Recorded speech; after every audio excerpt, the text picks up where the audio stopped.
Hey, this is a video I said I was going to make for a while and just never did. Basically, I got a stack of NES games here, questionable origin, and they need a good cleaning. So, figure it's time to do a cleaning video. First off, I like these 1-up cards a lot. I mean, I've got the Q-tips over here. They work perfectly fine. This is fluid that comes with the cards. It's 99% alcohol. You can buy it on Amazon. I think I paid like 10 bucks for 2 bottles. You can go to Walmart, Walgreens, whatever, get the 91%. It's close enough. Anyway, with the 1-up card, you've got a fluid side, you've got a dry side. You're going to squirt your fluid on the fluid side.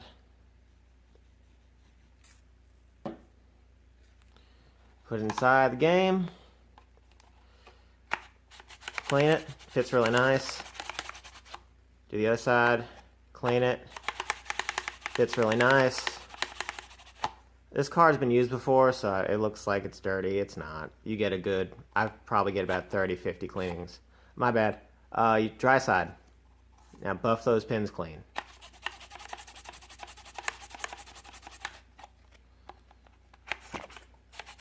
Sorry, I hit the tripod. I'm not really set up for this right now, but probably can't see, but they look pretty decent. Old school method for y'all. Got Kid Icarus, just picked it up. Q-tip. I don't want to make a mess. Bottle does make this a little easier. Can't really see it, but Q-tip's nice and wet. Turn her over, put it in, give it a good couple rubs on each side.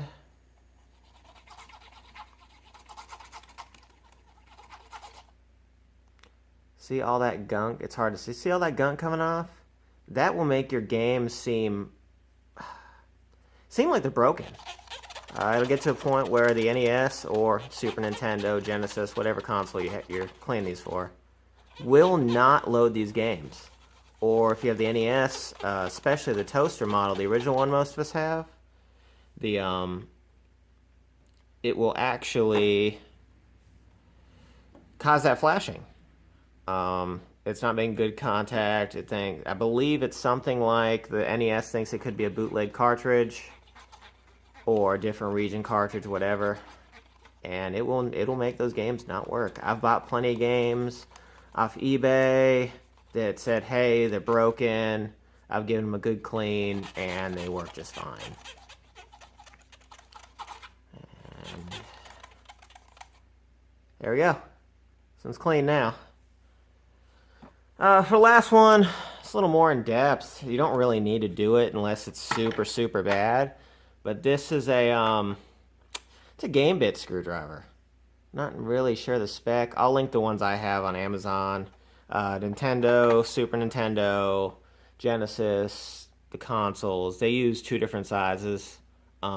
This one does, I believe, NES, Super NES, and the other one does Genesis cartridges and the Super NES console if you have to open that up. But you've got 3 screws in the back. Some of the older, like first release NES games have 5 screws, but they're actually, it's like a flathead. It's like a flathead, I believe they call it a jeweler's screwdriver. Any small 2-3 millimeter screwdriver will get them open. Just pop those 3 screws out. And then you'll see at the top, it's got like a set of hinges. Just pop that guy open and it comes apart. NES games. Back of the cartridge. Non-chip side of the cart faces the back of the cartridge. So the chip side actually faces up.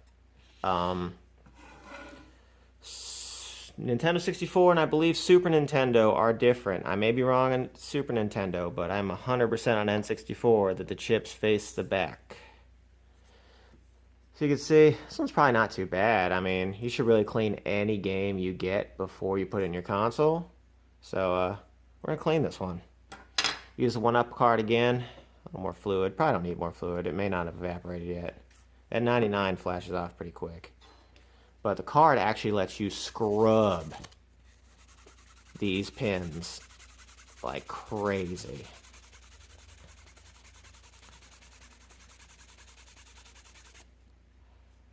Flip it over. A nice scrub on it. Flip it over dry and buff them dry.